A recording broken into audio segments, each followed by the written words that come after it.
जय श्री राम। मैं आचार्य उमेश मिश्रा।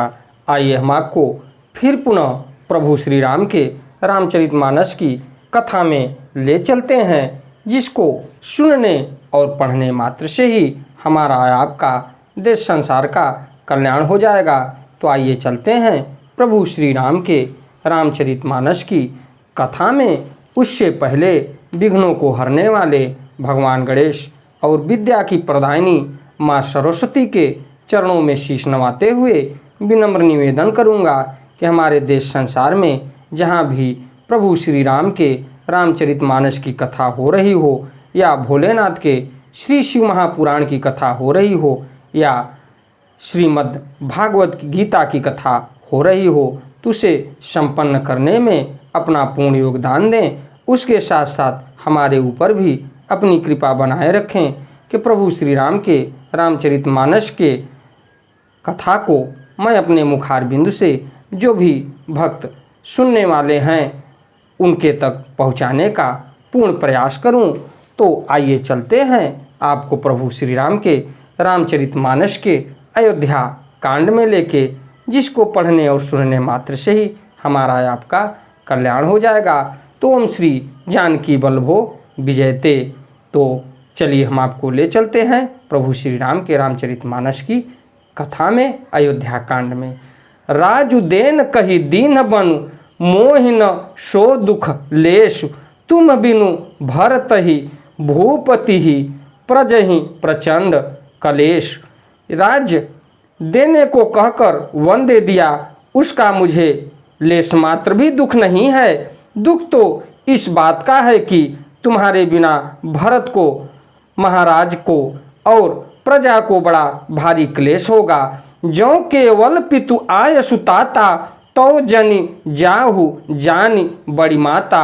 जो पितु मातु कहेव बन जाना, तो कानन सत अवध समाना। हे तात, यदि केवल पिताजी की ही आज्ञा हो तो माता को पिता से बड़ी जानकर वन को मत जाओ, किंतु यदि पिता माता दोनों ने वन जाने को कहा हो तो वन तुम्हारे लिए सैकड़ों अयोध्या के समान है। तो ये माता और पिता दोनों के लिए अगर देखा जाए तो अगर माता पिता दोनों के लिए आदेश बन रहा है, तो प्रभु श्री राम के लिए देखा जाए तो बोला जा रहा है कि अयोध्या के समान है तुम्हारे लिए वन, सैकड़ों अयोध्या के समान है। पितु बन देव मातु बन देवी, खग मृग चरण सरोरुहद सेवी। अंतहु उचित निपिह बनवासु, वै बिलोक हिय होई हरासु। वन के देवता तुम्हारे पिता होंगे और वन देवियाँ माता होंगी। वहाँ के पशु पक्षी तुम्हारे चरण कमलों के सेवक होंगे। राजा के लिए अंत में तो वनवास करना उचित ही है। केवल तुम्हारी सुकुमार अवस्था देखकर हृदय में दुख होता है। बड़ भागी बनु अवध अभागी, जो रघु वंश तिलक तुम त्यागी। जो सुत कहो संग मोहि लेहु, तुम्हारे हृदय होई संदेहु। हे रघुवंश के तिलक, वन बड़ा भाग्यवान है और यह अवध अभागी है जिसे तुमने त्याग दिया। हे पुत्र, यदि मैं कहूँ कि मुझे भी साथ ले चलो तो तुम्हारे हृदय में संदेह होगा कि माता इसी बहाने मुझे रोकना चाहती है। यानी ये प्रसंग माता कौशल्या कह रही हैं प्रभु श्री राम के लिए।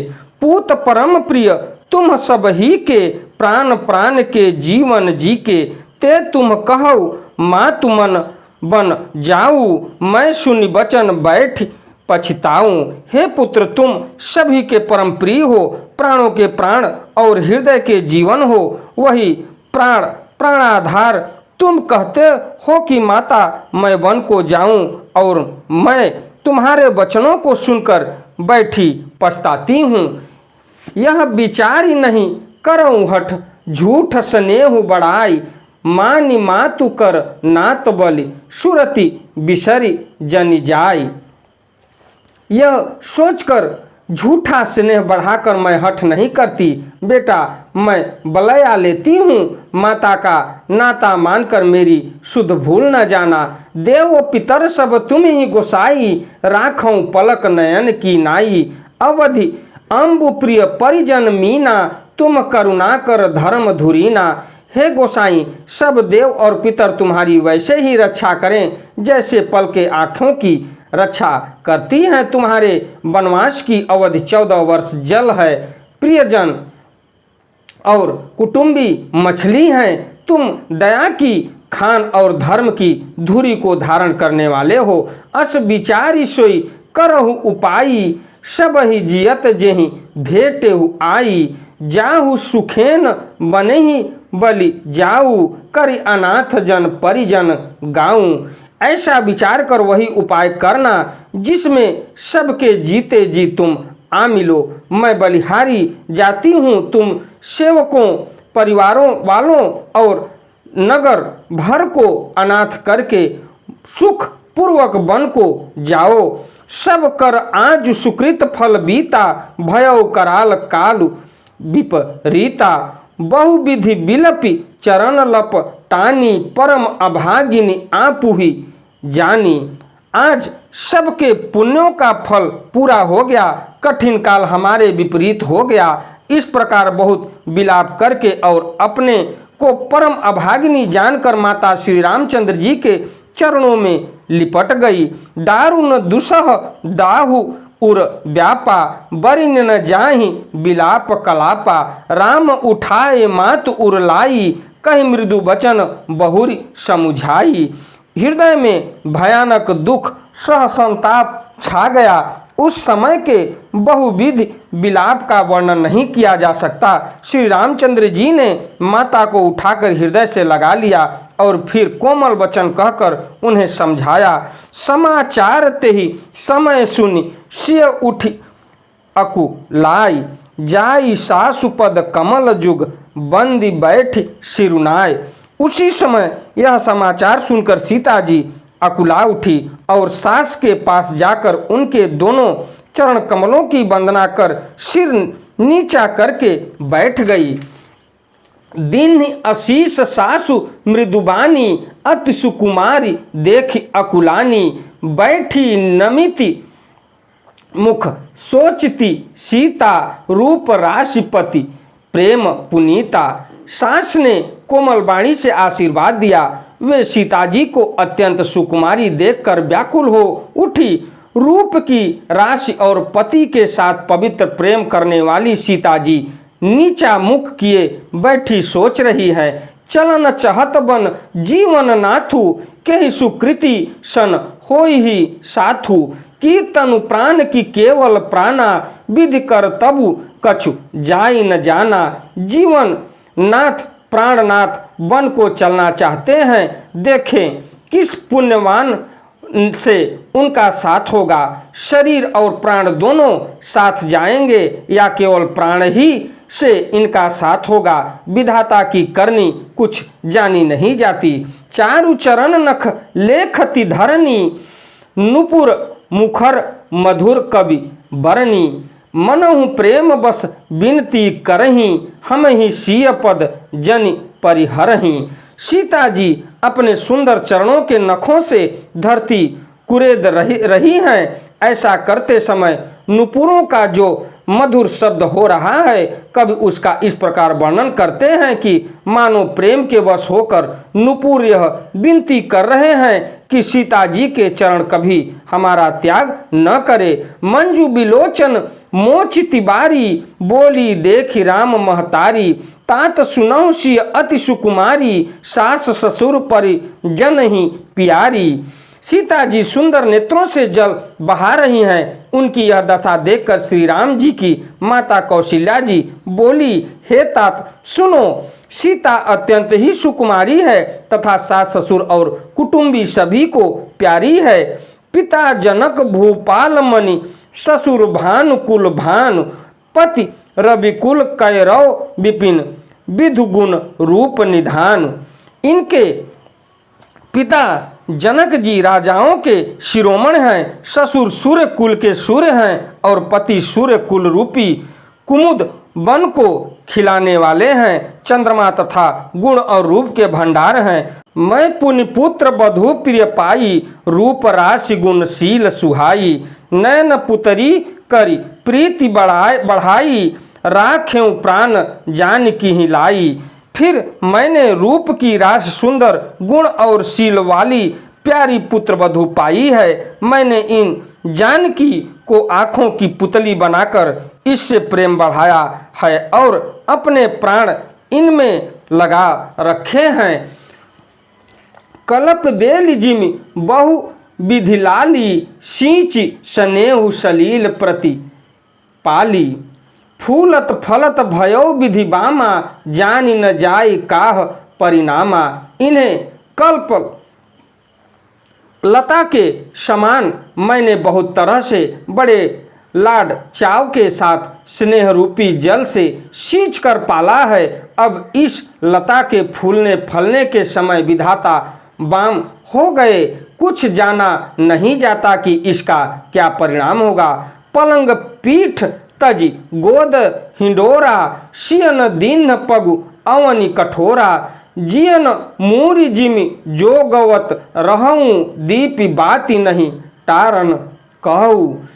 सीता ने पर्यंक पृष्ठ पलंग के ऊपर गोद और हिंडोलों के छोड़कर कठोर पृथ्वी पर कभी पैर नहीं रखा। मैं सदा संजीवनी जड़ी के समान सावधानी से इनकी रखवाली करती रही हूँ, कभी दीपक की बत्ती हटाने को भी नहीं कहती। सोईसिय चलन चहति बन साथा, आयसु काह होई रघुनाथा। चंद किरण रस रसिक चकोरी, रवि रूख नयन सकई किमि जोरी। वही सीता अब तुम्हारे साथ बन चलना चाहती है। हे रघुनाथ, उसे क्या आज्ञा होती है। चंद्रमा की किरणों का रस अमृत चाहने वाली चकोरी सूर्य की ओर आंख किस तरह मिला सकती है। कर केहरी निश्चर चरही, दुष्ट जंतु बन भूरी। विष बाटिका की सोह, सूत सुभग संजीवनी मूरी। हाथी, सिंह, राक्षस आदि अनेक दुष्ट जीव जंतु वन में विचरते रहते हैं। हे पुत्र, क्या विष की वाटिका में सुंदर संजीवनी बूटी शोभा पा सकती है। वन हित कोल किरात किशोरी, रचि बिरंचि विषय सुख भोरी। पाहन कृमि जिमि कठिन स्वभाव, तिन्हि कलेशु न कानन काऊ। वन के लिए तो ब्रह्मा जी ने विषय सुख को न जानने वाली कोल और भीलों की लड़कियों को रचा है, जिनका पत्थर के कीड़े जैसा कठोर स्वभाव है। उन्हें वन में कभी क्लेश नहीं होता। कै तापस्तिय कानन जोगु, जिन तप हेतु तजा सब भोगु। सिय बन बसी तात के ही भांति, चित्र लिखित कपि देखी डेराती। अथवा तपस्वियों की स्त्रियां वन में रहने योग्य हैं, जिन्होंने तपस्या के लिए सब भोग तज दिए। हे पुत्र, जो तस्वीर के बंदर को देखकर डर जाती है, वे सीता वन में किस तरह रह सकेंगी। सुरसर सुभग बनज बन चारी, डाबर जोग की हंस कुमारी। अस विचारी जस आयसु होई, मैं सिख देव जान की ही सोई। देव सरोवर के कमल वन में विचरण करने वाली हंसनी क्या गड़ैया और तलैयों में रहने के योग्य है। ऐसा विचार कर जैसी तुम्हारी आज्ञा हो, मैं जानकी को वैसी ही शिक्षा दूं। जो सिय भवन रहे कह अम्बा, मोहि कह होई बहुत अवलंबा। सुन रघुवीर मातु प्रिय बानी, शील स्नेह सुधा जनु सानी। माता कहती है, यदि सीता घर में रहे तो मुझको बहुत सहारा हो जाए। श्री रामचंद्र जी ने माता की प्रिय वाणी सुनकर जो मानो शील और स्नेह रूपी अमृत से सनी हुई थी, कही प्रिय वचन विवेकमय, किन्हीं मातु परितोष लगे प्रबोधन। जान की ही प्रगति विपिन गुण दोष। विवेकमय प्रिय वचन कहकर माता को संतुष्ट किया। फिर वन के गुण दोष प्रकट करके वे जानकी जी को समझाने लगे। इसी के साथ मैं अपनी वाणी को विराम देते हुए आपसे विदा लेता हूँ, क्योंकि मास पारायण का 14वां विश्राम आ गया है। तो आपको मास पारायण के 14वां विश्राम को अगली कथा में मैं लेके चलूँगा, और जहाँ तक हो सके प्रभु के श्री रामचरितमानस, प्रभु श्री राम की रामचरितमानस को कथा प्रवचन सुनते रहिए और हरि नाम का कीर्तन करते रहिए, और इसी से हमारा कल्याण होगा। और अपने सनातन धर्म को बचाते रहिए, जो कि हमारा आपका इस पर अधिकार है। तो अगली कथा को लेके मैं आपसे फिर मिलता हूँ, और प्रभु श्री राम के श्री चरणों में शीश नवाते हुए विनम्र निवेदन करूँगा कि हमसे अगर जाने अनजाने में कोई भूल हुई हो तो उसे क्षमा करें। और जो भी राम भक्त प्रेमी हैं, जो इस प्रभु श्री राम के रामचरितमानस की कथा को सुन रहे हैं, उनके ऊपर कभी भी किसी प्रकार का कष्ट ना आवे, और अपनी कृपा सदैव उनके ऊपर बनाए रखें।